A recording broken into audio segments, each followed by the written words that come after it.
Hello everyone and welcome back to another video and furniture project. My name is Samuel with Cedar Pine Designs, and in today's video I'll be giving this dresser and nightstands a complete 180 transformation, so stick around to the end for the after photos as well as the profit margin. With that said, let's jump straight into this one and get our hands dirty. First thing I like to do before I start any project is remove all the drawers, number them, and remove all the hardware. And sometimes you find little things like this hidden behind the drawers. Most of it is garbage sometimes, but every now and again you find cool stuff like that.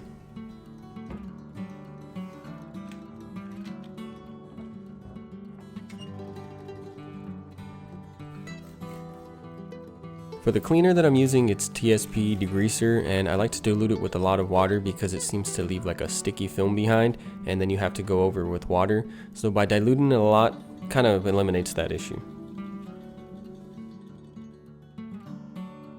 So something very cool about this project is I did find a $50 inside. I don't think it's silver, but it was just a cool little find. I hadn't found anything quite like it before.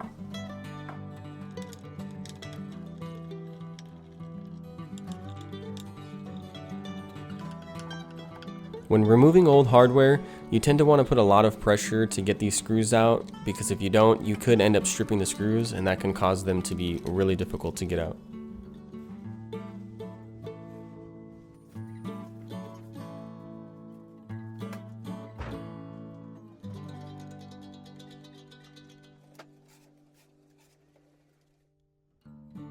I start off by using Clean Strip's Premium Stripper to strip the base down because I plan on doing a bare wood natural finish with no stain, and I feel like doing that step first, I get to cover it and then I can do all my painting after.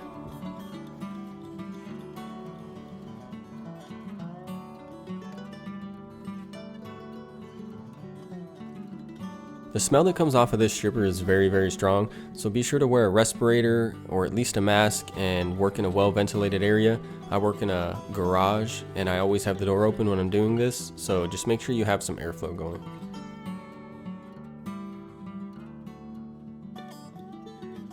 Mineral spirits and a piece of steel wool is a very good combination to get the rest of that finish off, especially out of the little grooves and cracks, and it also deactivates the stripper from working any further, so that way you can just let it dry and then you'll be ready to sand.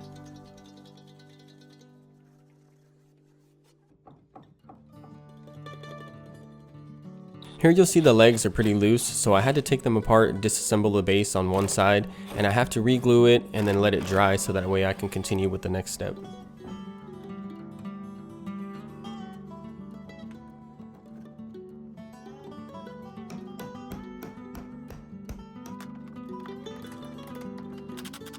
It was a bit of a struggle to get this base taken apart, but with a little bit of convincing, I managed to get it all taken apart, and I just have to re-glue it, clamp it up, and let it dry.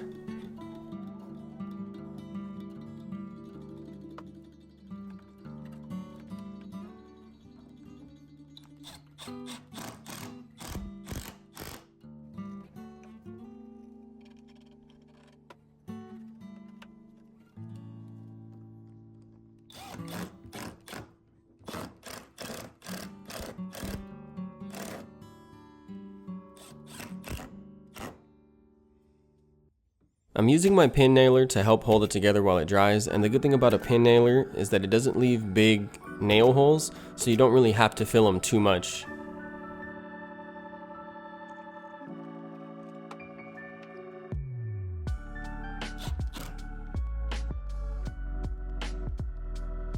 This majority of the finish was already stripped off using the chemical stripper. Sanding it is pretty easy, so I'm using 150 grit sandpaper just to get it down to bare wood before I go ahead and put my wax on it.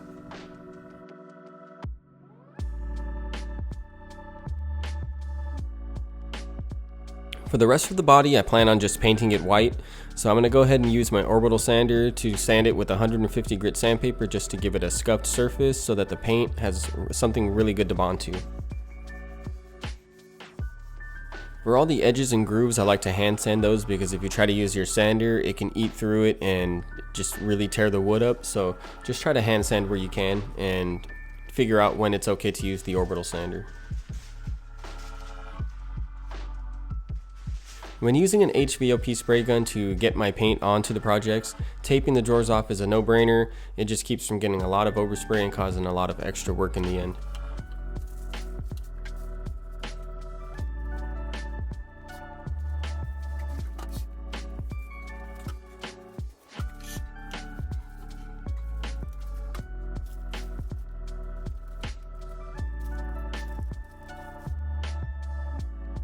I take my DAPS wood filler and I go around and I fill in any deep cracks or deep holes.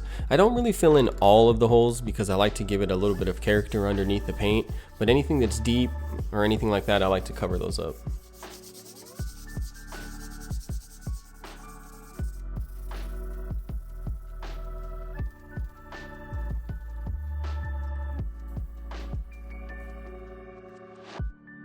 I'm using Kills 123 water-based primer mixed with water so that it works through my HVOP spray gun. I do about 2 coats of that with 150 to 220 grit sanding in between each coat just to prep for the paint.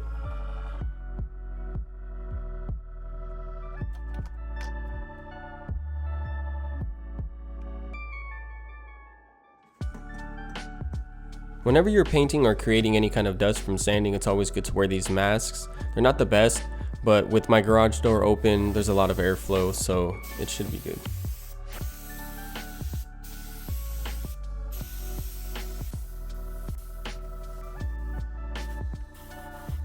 For your first coat, you really don't want to go too heavy. You don't want to cause runs or any extra work. Just kind of go light, so that way your second coat is where you're going to do a little bit more full coverage.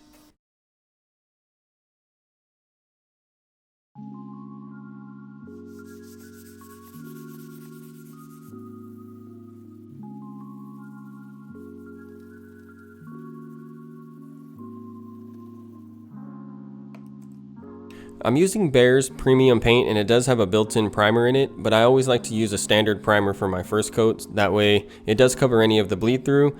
This paint does come with a satin finish in it, but I am going to go ahead and do a top coat.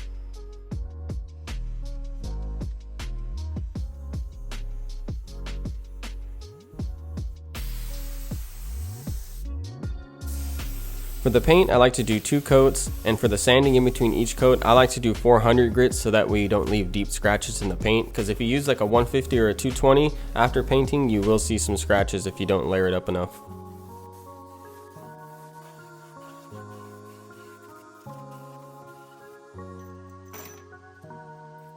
For the hardware, I'm going to go ahead and clean these up and I'm going to paint them. It's more of a bronzish gold color. It's not like a true gold. It looks really good and I think it's going to be a very good contrast against this white. I did try polishing one of these up and I don't think it's real brass because it kind of came out silver, so that's why I'm just going to paint them.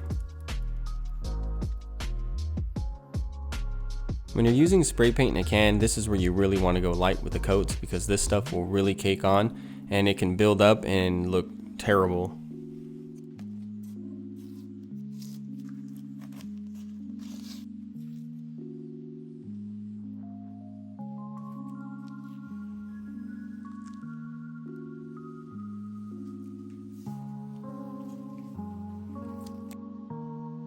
To wax the base, I'm using Howard's Feed and Wax, and this stuff is amazing. It's super easy to use. You wipe it on, you let it sit for about 20 minutes, and then you clean off the excess, and it has an orange scented smell to it, which is pretty wonderful.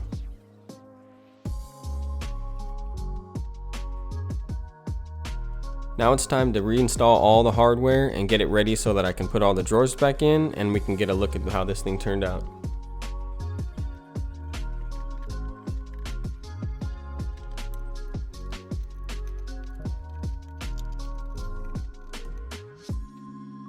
This has to be one of my favorite parts, putting all the drawers back in, because now you really get a sense of how the whole piece is going to look as a whole, and I'm very happy with the way this one turned out.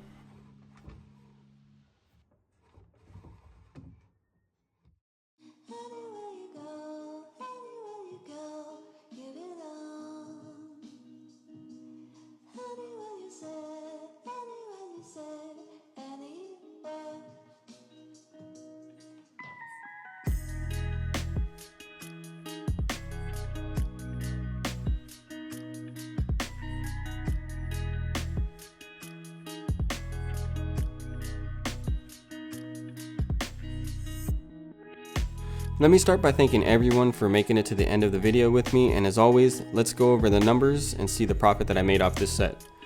So this is a commission project, so there's no upfront cost for the furniture itself, and I already had all the supplies and paint because I buy material in bulk, especially for the colors that I like, but I'll add about $30 for all of that.